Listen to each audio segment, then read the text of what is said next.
On today's Miami Vice, a mysterious gunslinger inserts himself in the middle of Vice's attempts to arrest a murderous drug lord. El Viejo, Spanish for Old Man, was written by Aaron Lipstadt and directed by Alan Moskowitz.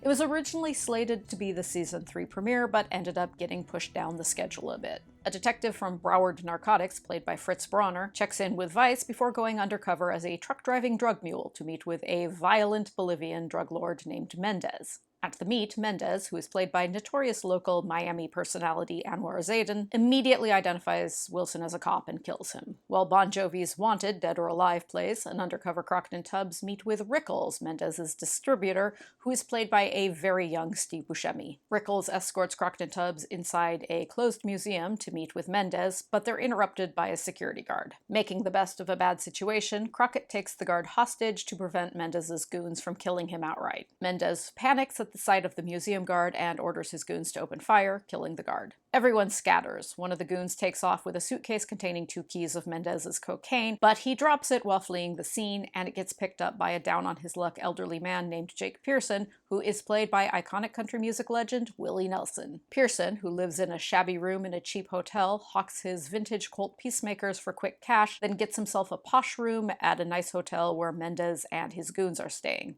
Gina and Trudy, who are hanging out at the hotel pool while keeping tabs on Mendez, spot the old man when he approaches one of Mendez's goons and offers to give him back the cocaine in exchange for a finder's fee. The goon meets with Pearson in his hotel room and tries to kill him, but Pearson unexpectedly whips out a blackjack, beats up the goon, and sends him on his way with a message for Mendez. Pearson then suffers an attack of angina and collapses, while State of Emergency by Irish rockers Cactus World News plays. Alerted by Gina and Trudy, Crockett and Tubbs find Pearson and administer nitroglycerin pills to get his heart pain under control. Undercover as Burnett and Cooper, they ransack Pearson's hotel room, searching for the drugs while Pearson recuperates. Pearson is adamant that he won't return the cocaine to Mendez without a $10,000 finder's fee, so Crockett stashes him on his boat while he and Tubbs figure out what to do. Crockett, Tubbs, and Pearson try to negotiate the finder's fee with Rickles, but Mendez just wants to kill them all. While Depeche Mode's Fly on the Windshield plays, Mendez's goons pull up alongside Crockett's Ferrari and open fire on them. Pearson, who is following behind them in Tubbs's Cadillac, rams the van off the road, and Crockett and Tubbs are able to take out the shooter. By the way, Crockett is driving his old Ferrari Daytona Spider, which is a nice trick because it got blown to bits 6 episodes ago.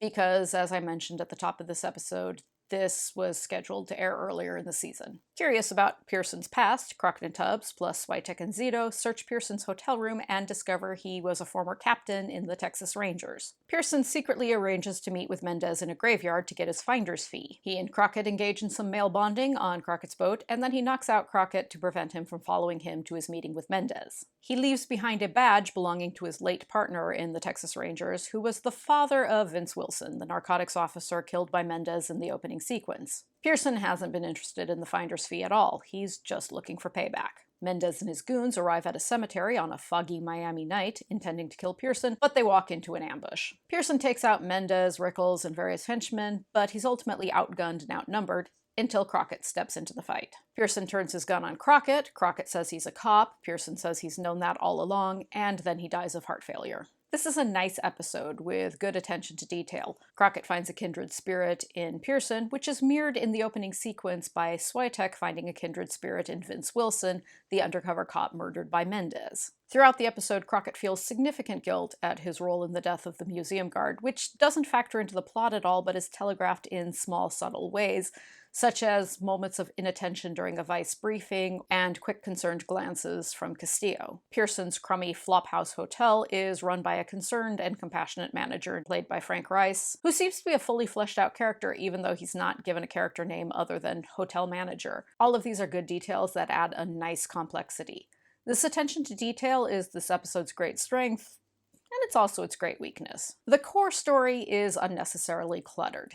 Don't get me wrong, I love Steve Buscemi, and it's a kick seeing him in this very early role, and he does a very nice job playing a very quintessentially Steve Buscemi character, but I have no idea what he's doing in this episode. You've got Mendez and his goons, and you've got Buscemi as Rickles serving as the go-between between Crockett and Tubbs and Pearson and Mendez and his goons, and his presence just complicates an already jumbled plot. Every scene with Rickles could be replaced by a scene with Mendez, and the story would be a lot tighter. But it's a nice episode, and I love whoever was in charge of picking songs for the soundtrack who thought, okay, it's guest starring country great Willie Nelson, and it's got kind of this old-timey Western theme with the Texas Rangers, so I don't know, Depeche Mode? 3 flamingos for this one. Next week, Tubbs will get his cover blown by a vengeful ex-partner. Until then, thank you for joining me, and enjoy the rest of your week.